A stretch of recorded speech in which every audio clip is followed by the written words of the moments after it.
So this week, every week, Christina Monero from Lorraine Avenue and I fuss with Joanna.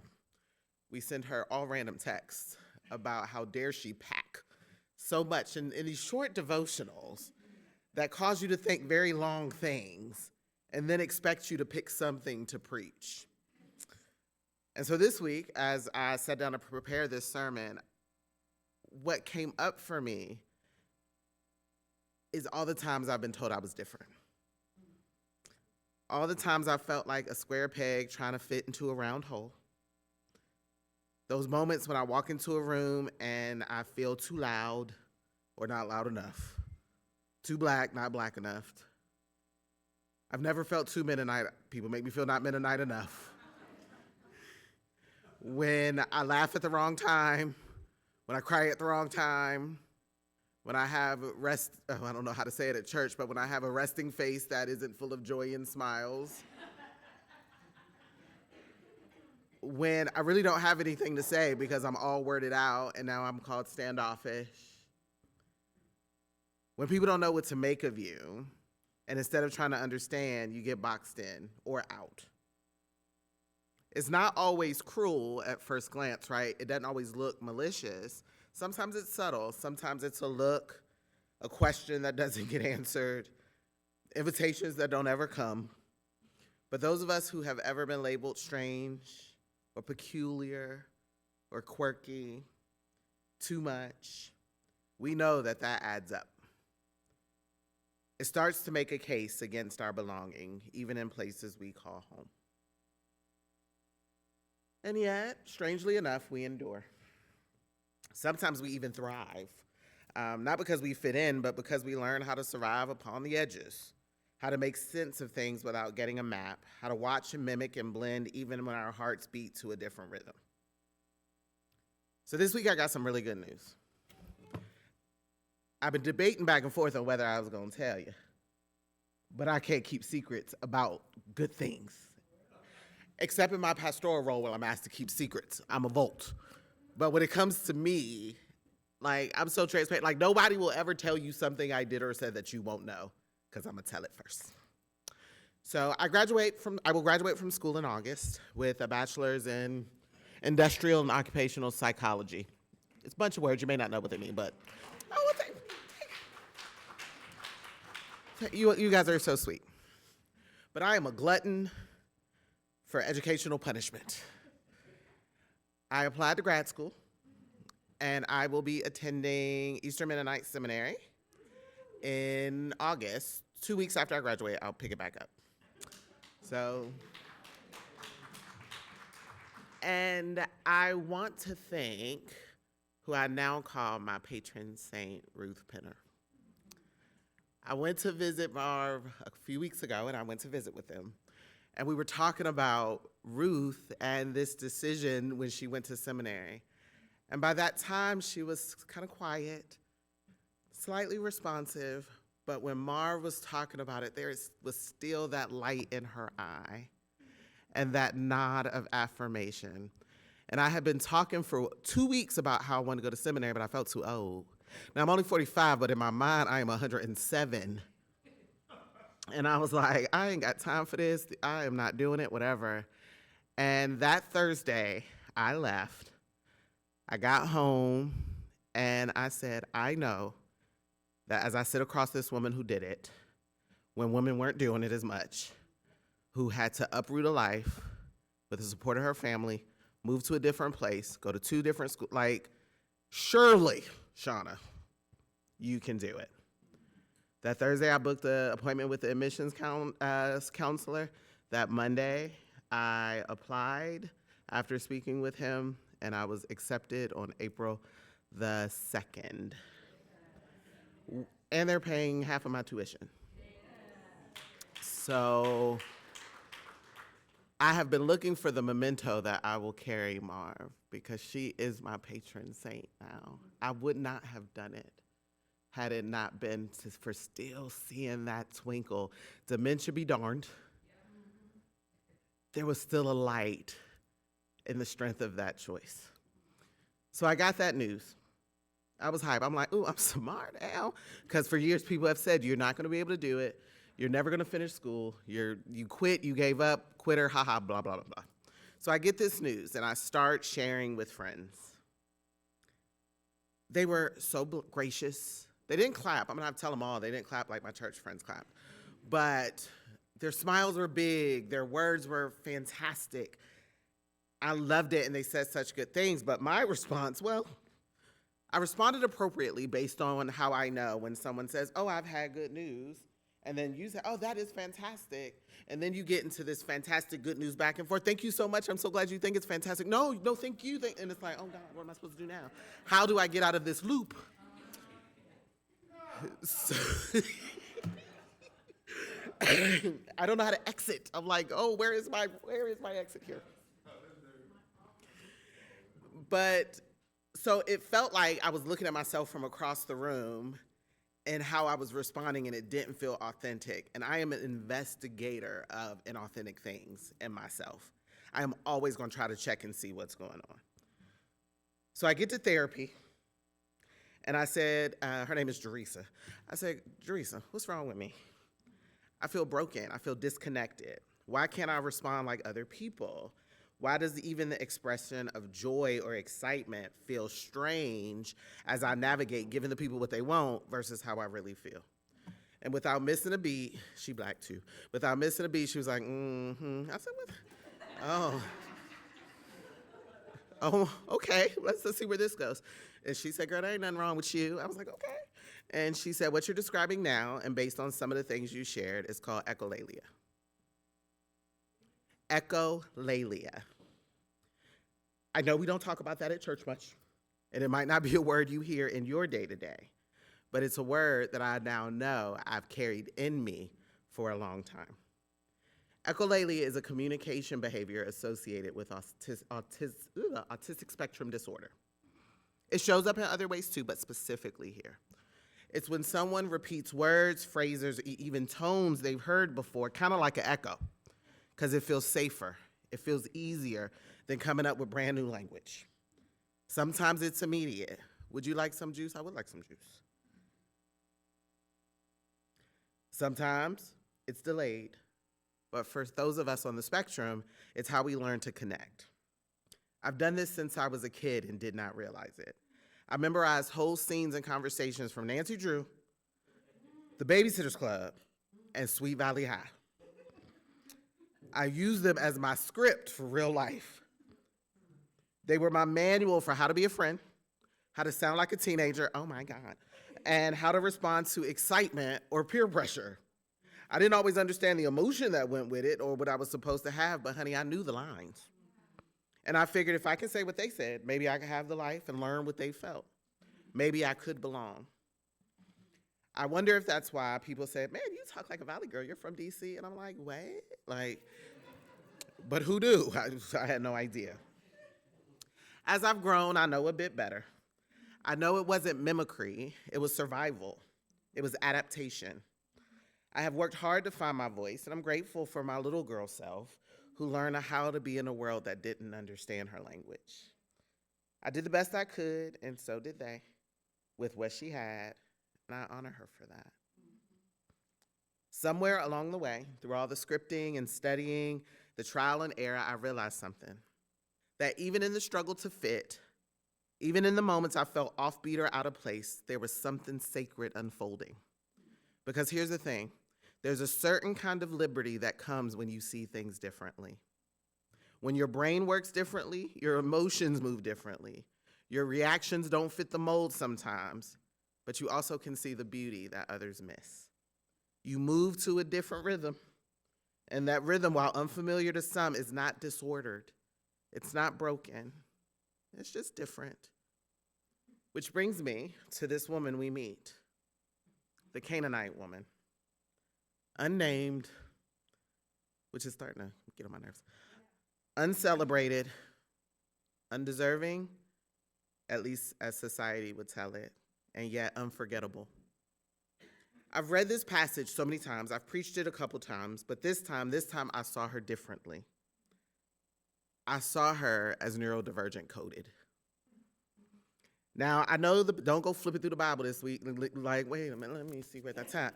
I know the text doesn't come out and say that. There's no formal diagnosis of autism in the Bible or in those biblical times. It's hard to get one now, let me tell you. But when someone uses a term blank blank coded, it refers and applies to the way we talk about individuals, whether they're real or fictional, who might not follow the norms, who speak or act in ways that feel atypical or unexpected, who process in ways that may not match the majority. When you live in a body or brain that moves against the grain of what's considered atypical, you learn to recognize your kindreds.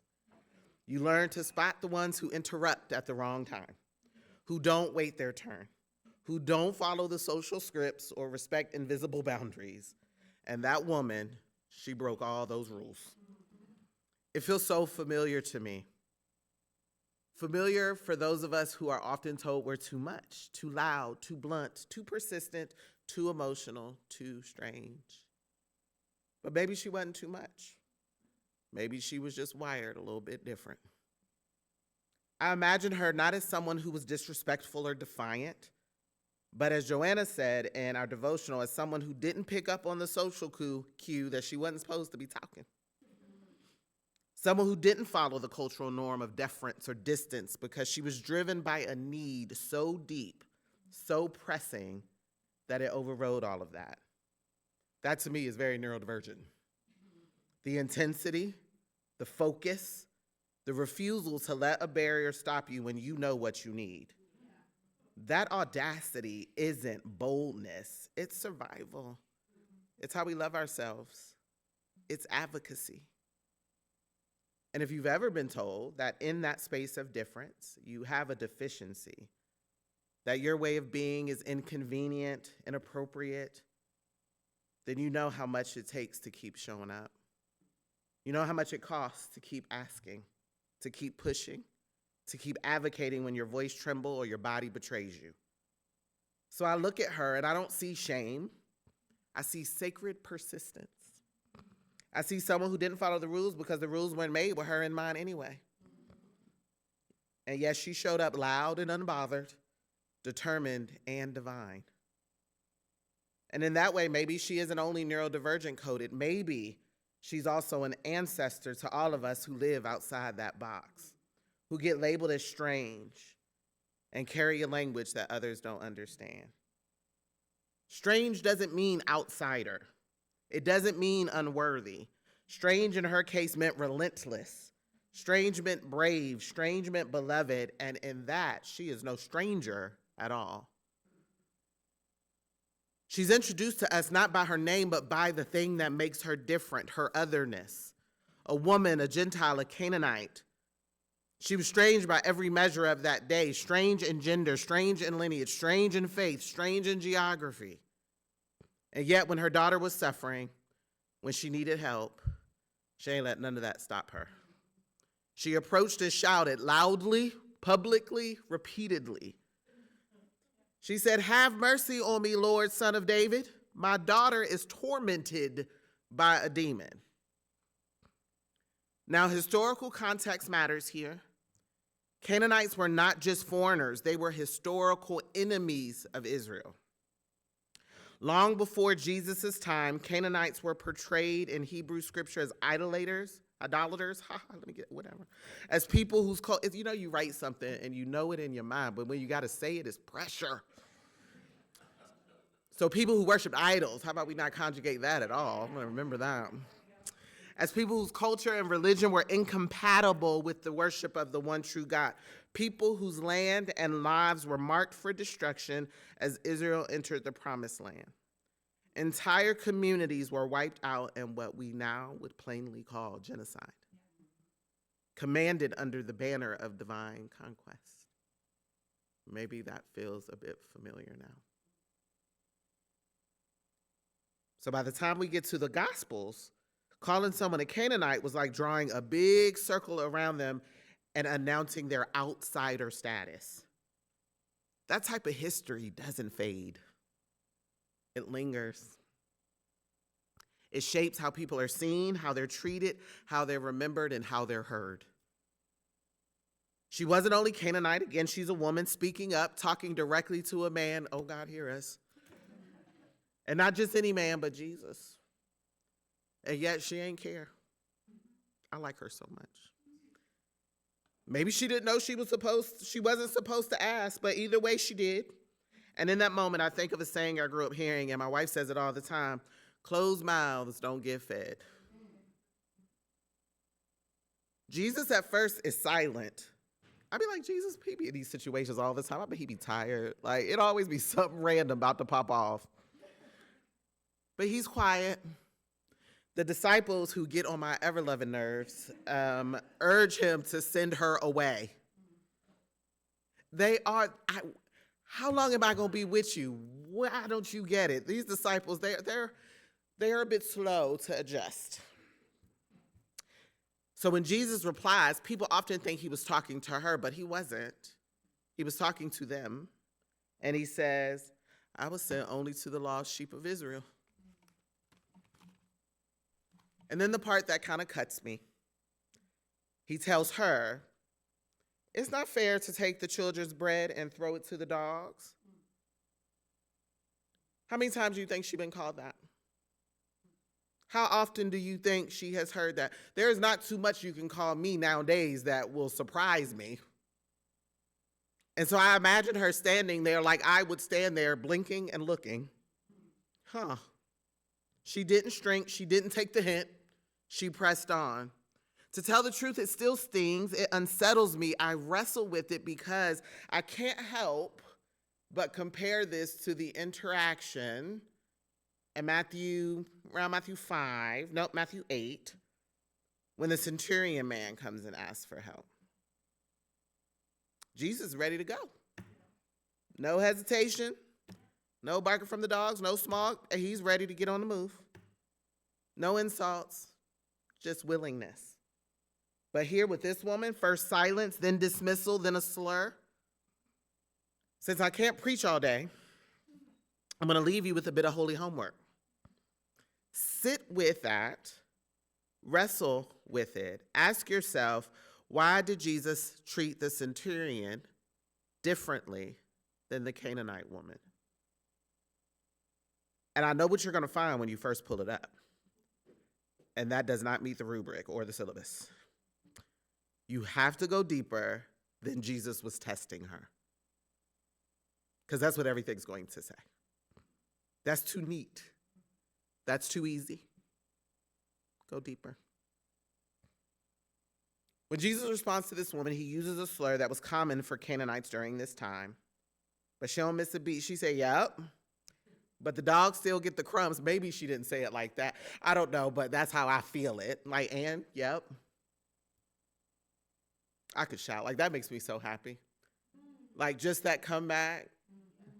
How dare you steal the children's bread, dogs, whatever. And she's like, whatever. Okay. Try me now. How about this? That reply, that comeback, that insistence, that unrelenting, unflinching belief that her daughter was worth healing. Not her. She don't need nothing. She fine. She is advocating on behalf of someone else. Even if it was just a crumb. And Jesus couldn't resist that. I appreciate that. He says, girl, great is your faith. I don't know why I make everybody so black in these texts, but great is your faith. Let it be done for you as you wish. And her daughter was healed instantly. She did not have the right pedigree. She didn't have the language. She may have not fully understand the cultural issues or religious lines she was crossing, but she knew what she needed, and she wasn't afraid to tiptoe across that line. That's boldness. That's a kind of holy audacity that's not waiting for permission. I can't help but think that maybe it's her strangeness that made the difference. Maybe it's her inability or refusal to play by these sorry rules that open the door to something new. Maybe when you don't see the barrier as a barrier, or you don't care, you move towards healing in a way that other people wouldn't. It's the same boldness that lives in us when we ask for what we need, even if our words are borrowed, even if our excitement comes out in a way others don't understand. even if our joy is scripted, even if we've been told we're too different to deserve good things. Even in this wilderness, that in-between place where things are stripped down, where there's no feast, no throne, no temple, just sand, sky, and the sound of your soul. Our devotional this season has been prone to wander. That word prone means inclined, likely, leaning toward. Some of us are more prone to wander than others. And you know what? That's okay. Because the wilderness is often where God shows up in the clearest ways. When the noise of the world ends and the performances stop. When we're no longer the sum of our accomplishments, our reputations, or these masks. Just human, just dust and breath and hope. And in that space, the playing field levels out. In the wilderness, we remember that we're all in need of God's grace. We are all in need of divine help. Our quirks don't disqualify. Our differences don't deter. Our strangeness does not separate. Because in God's eyes, there's no strangers. Only their beloved. So today, if you've ever been called strange, I hope you hear me when I say, honey, you are not alone. You are not too weird. You are not too complicated. You're not too emotional. You're not too blunt. You're not too quiet. You're not too loud, too much, or too little. You are simply you. And you are seen. You are held. You are valued. You are loved. And perhaps just the thing that makes you strange is the very thing that makes you powerful. The thing that makes you bold, the things that makes you able to ask when others are quiet, to move when others hesitate, to seek when others settle. That's what the Canaanite woman did. She is one of us. And even more, she is honored by Jesus, blessed, affirmed, seen. She was strange, but not a stranger. Not to grace, not to hope, not to God. And neither are you.